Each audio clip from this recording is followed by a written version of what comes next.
देखिए टाटा नमक कैसे बनता है और कैसे अपनी जान पर खेलकर नमक निकालते हैं। ये मजदूर देखकर होश उड़ जाएंगे। दोस्तों बता दें, नमक समुद्र के पानी से ही बनाया जाता है, लेकिन जिन जगहों पर यह पानी उपलब्ध नहीं होता है तो किसान विकल्प के तौर पर तटीय इलाकों से बोरवेल के द्वारा पानी निकालते हैं और पानी निकालने के बाद सबसे पहले नमकीन पानी को एक बड़े से तालाब में भरा जाता है जिसे गंजरू कहते हैं, और फिर इस पानी को 6 से 8 दिन के बाद दूसरे तालाब में भरा जाता है और कुछ दिन तक इस तालाब में रखने के बाद फिर तीसरे तालाब में इसे भरा जाता है। बता दें, यही वह जगह है जहां पर नमक को तैयार किया जाता है। कई लोग इस तालाब को फसल वाला तालाब भी कहते हैं क्योंकि इन तालाबों में ही नमक को तैयार किया जाता है, इसीलिए ज्यादातर लोग इन तालाबों को नमक का फसल वाला तालाब कहते हैं। बता दें, इन चरणों को पूरा होने में लगभग 40 दिन का समय लगता है। और अब अगर नमक की मैन्युफैक्चरिंग की बात करें तो इसके लिए सबसे पहले तालाब वाली जमीन को समतल किया जाता है। और बता दें, इन प्रोसेस में सबसे पहले तालाब के किनारे पत्थरों और रेत का पहाड़ बनाया जाता है ताकि इन तालाबों में पानी भर जाए तो वह पानी बिल्कुल भी बाहर न निकले। और अब इसमें समुद्र के खारे पानी को इकट्ठा किया जाता है। और आपको बता दें, कुछ लोग इसे इंग्लिश में सॉल्ट पेन भी कहते हैं। और अब कुछ समय बाद जब इन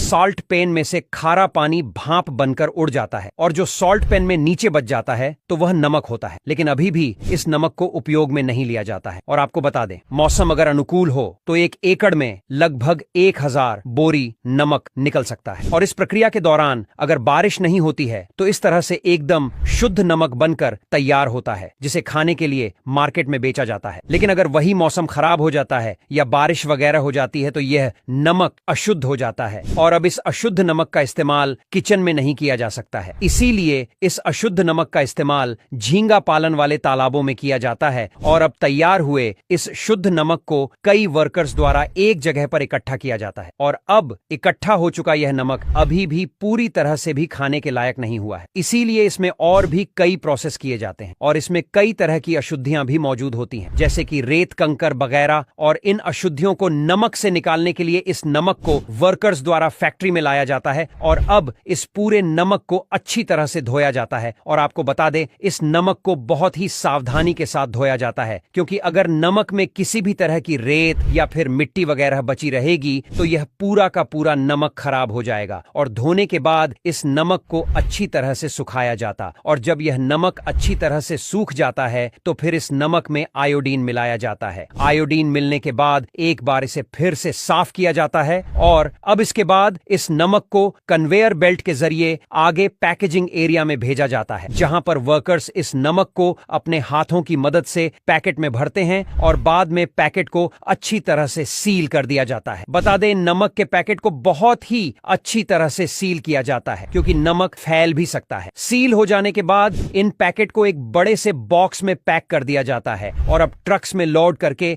नमक को मार्केट में भेज दिया जाता है। हालांकि इस तरह से नमक जो बनकर तैयार होता है वह नमक सफेद होता है, लेकिन मार्केट में कई तरह के नमक अवेलेबल होते हैं जैसे कि काला नमक, और इन नमक को बनाने का प्रोसेस भी अलग होता है। लेकिन इस आयोडीन वाले नमक को बनाने का प्रोसेस हर एक फैक्ट्री में बिल्कुल सेम ही होता है।